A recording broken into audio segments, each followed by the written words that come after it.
While most people look forward to a quiet retirement, 70-year-old Alan Law seems unstoppable. The former teacher from Minneapolis has spent the past 15 years tirelessly delivering food and other supplies to people on the streets. He distributed a whopping 520,000 sandwiches to the homeless last year, and over 1 million since 1999, earning himself the nickname Sandwich Man. A typical day for Alan starts with collecting sandwiches made by volunteers and donations from various groups to his organization Minneapolis Recreation Development Incorporated. He then begins his delivery rounds at 9 p.m., driving his van through the streets of inner-city Minneapolis, handing out sandwiches. He drives on relentlessly, ending his shift only at 10 a.m. As a backup, Alan has 17 freezers in his apartment in Edina, packed with thousands of sandwiches. Most of these are going to be turkey, bologna and cheese, he explained during a video news report. Alan, himself a patient of arthritis and a cancer survivor, continues to remain committed to his work, despite his ill health. People say, "You're crazy," and I say, "No.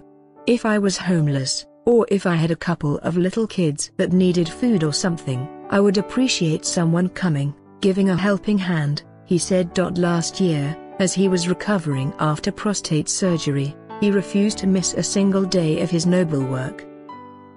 He actually sneaked out of the hospital, dressed in his nightgown and slippers, determined to continue his rounds. Now that he has recovered, Alan continues his practice of sleeping only 2 hours a day in his car. "Am I glad I'm working 18 hours a day? No," he said. "But when you see a need you do it." Having worked with the homeless for so many years, Alan is keenly aware of the issues that they face on a day-to-day basis. The shelters kind of fill up, but then you still have people that don't want to live and sleep in a room with 150 people, he said. Then, they'll stay outside. Then, you have people with psychological problems.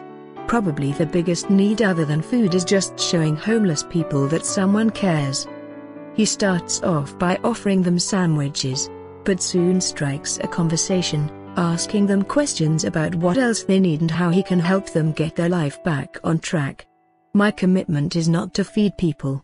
It's to change lives," he said. Alan's unusual dedication was the subject of the 2014 documentary film The Starfish Throwers. The idea for the film came about when filmmaker Jesse Rosler noticed the man's tireless efforts. "We started this film following him, and seeing his story is what really inspired me to go out and find other stories around the world," he said. In fact, Rosler and the rest of the film crew were so inspired by the Sandwich Man's work that they decided to join in by making 300 sandwiches themselves.